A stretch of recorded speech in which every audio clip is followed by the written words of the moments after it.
RFI Convida. Ano que vem faz 100 anos da Semana de Arte Moderna de 1922. A gente pensa logo em um de seus organizadores, Emiliano de Cavalcanti, mas poucas pessoas estudaram tão a fundo a vida desse pintor brasileiro quanto o Marcelo Bortolotti, o meu entrevistado de hoje aqui na RFI. Ele é pós-doutorando no Museu de Arte Contemporânea da USP e aqui em Paris está ligado à Escola de Altos Estudos em Ciências Sociais da França. Obrigada pela entrevista. Obrigado, eu que agradeço o convite. Bom, de Cavalcanti, esse carioca, ilustrador, desenhista, que ficou sendo conhecido principalmente por essa participação na Semana de Arte Moderna de São Paulo, mas você estuda, para a confecção de uma biografia dele, passagens do pintor aqui por Paris. Entre 1923 e 24, 36 e 39 e depois, mais tarde, entre 1964 e 70. O que você descobriu e pode nos contar dessas passagens? Olha, o de Cavalcanti teve uma aproximação com a França muito grande. Já vem da família uma ideia de que a cultura francesa é uma cultura que ele valorizava muito, assim, né? E a partir de quando ele teve a oportunidade de vir para a França, veio sempre, né? É claro que sempre limitado com as questões financeiras. Mas logo na primeira viagem, que foi depois da Semana de Arte Moderna de 22, ele veio junto com os modernistas e aqui teve aquela influência na época da cultura da Escola de Paris, né? Que se fala muito assim, né? Agora, ele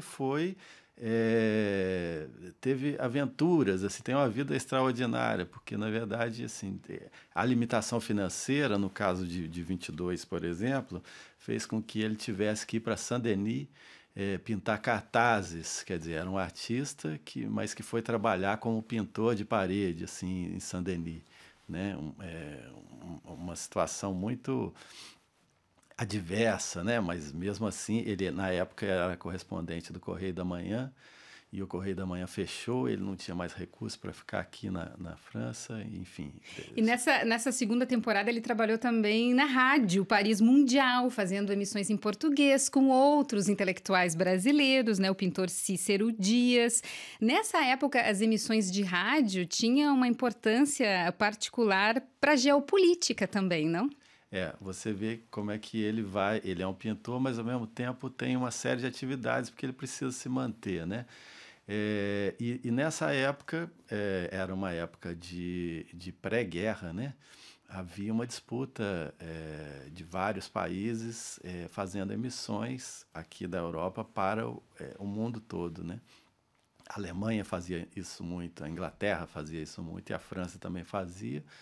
E o de Cavalcanti trabalhou nas emissões da França em português. E aí eles traduziam o noticiário francês, claro que com algum viés de interesse político na época, né?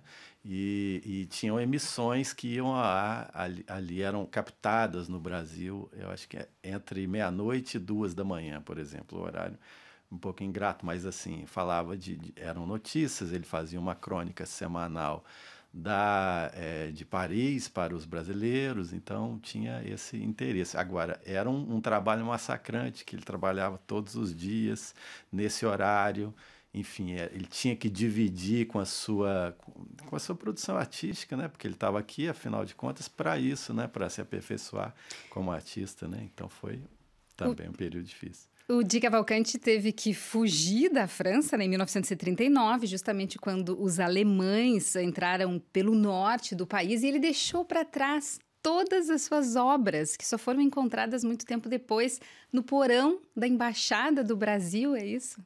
Exatamente. Ele, assim, os alemães entraram, estavam na véspera da invasão de Paris e ele foi junto com uma migração de muitos parisienses que foram embora, né?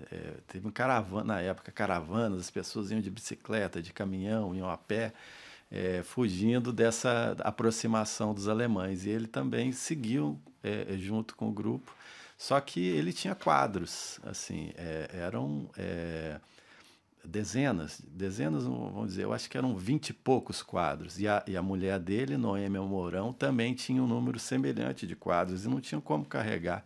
Eles deixaram com uma empresa de transporte e essa empresa depois deu a notícia que não podia porque mandar para o Brasil, que as fronteiras estavam fechadas e as obras se perderam assim durante 2 décadas. Ele mandava correspondência para cá, nunca conseguiu achar, e depois desse período todo foi encontrado, estava lá no porão da embaixada, por sorte, né, ele recuperou esse material. Que tesouro, né? Justamente cores vibrantes, formas sinuosas, figuras tipicamente tropicais. Fala uma pincelada da obra de Cavalcanti, já que você é um expert.